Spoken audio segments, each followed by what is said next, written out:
All right, but let's get to the point where now the customer has driven this. Do I have a new car here? Is that the one that you just did? Here's a new Bronco. So the customer has driven the new Bronco. Okay, the salesperson comes back. Do the salespeople do trial closes? They may do a park it and sold spot. I don't think we're getting a lot of that. Well, the fuck, that's a. I don't want to go close a deal if the customer doesn't want the car, you know? Right. Because none of us around this table can close a deal who either doesn't want the car.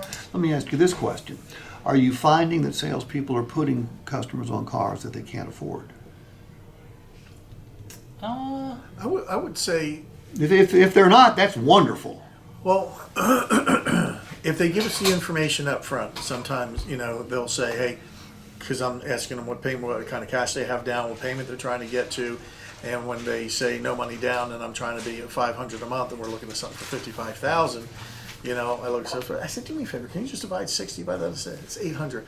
I said, just so you know, simple amount, no tax, no interest, no anything, you're going to be about $800 a month. So to get there, I know you said no money down, but it's going to take a lot of money down to get you to where you want to be on that payment. It's about $20 a thousand. I don't have a problem. We'll go out and show you that. But if you'd like, I can, back into something that's going to be more into that payment range. Well, you don't want to show me something that I can't afford, because when you back me down to the vehicle I can't afford, I'm going to go somewhere else and buy it. But it happens. I mean, they come in and we're $300 away, and Yeah, that's crazy. If we're $300 a month away, the mistakes being made. If you ask me, well, you run into the unknown of and I think a big part of that is that they're carrying $200 worth of inequity from the car they're trying to trade, which we don't know yet at that point. And that's 200 of the, Of the 300 being away. Yeah, somebody says they want a $500 payment. Right. well, there you Kind of go. like our lady last night with the 11,000. She buying two cars. Right. Yeah, but she wants The one $400 she, payment. yeah, right. Well, that's insane. I've heard this line that just because you walked into an automobile dealership doesn't mean the math stops. Math is still math. It's the most exact of all sciences. Okay, it doesn't change. What's keeping, in y'all's opinion, what's the number one reason people aren't saying yes? Is it payment? Is it price? Is it trade? Is it wife? Is it whatever? In my opinion, Because we had 32 people and sold 6 cars. Was that the number I heard this morning? yes. Okay. So what's of the other 26? Well, I think you got to group them out into, just say, at least thirds. A Okay. third of them couldn't get approved, even if they wanted to. They needed to Okay, co-sign. well, that's a condition. We can't fix that. right. So that was a big part of it. Okay. So a third can't buy. Third can't buy. I wouldn't say it was a full third, but we had run into we'll put our wholesale pieces online. So it was a truck for $69.95.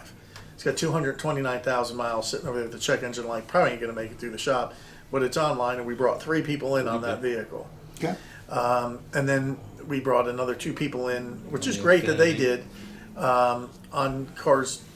You had probably out of the last 2 days, probably 5 or 6 that were in on cars that don't really exist. They're wholesale cars. Don't exist or they've already sold. They were a $12,000 Honda that sold, but we still bring them in anyway. Better have them here. I'm not arguing. I completely agree. But when it came down to the essence of why didn't they sell? Well, they couldn't get approved. The cars weren't available. They were wholesale. So, that's going to take up some. Okay, and cars then- weren't available. Then you have, you do have your fair share of, walk right in the door. I don't have a knee-jerk reaction or putting up the wall, or the husband told me before you got there. As soon as you get there, tell him you can't buy a car today until you get with me. So you do have a few. I got to check with my husband. I got to check with my wife. I think that's another big portion of the excuse factor. All buyers not here. All buyers not present. Yeah. Okay. And then you come into then I think the other third is the typical, it just didn't fit into their budget, of their perceived budget of. So we put them on the wrong vehicle. Or, you know, the customer. To a certain extent, I think if you're within $100, you know, to get the we fine tune could met. look. Right, yeah, it's Enthusiasm will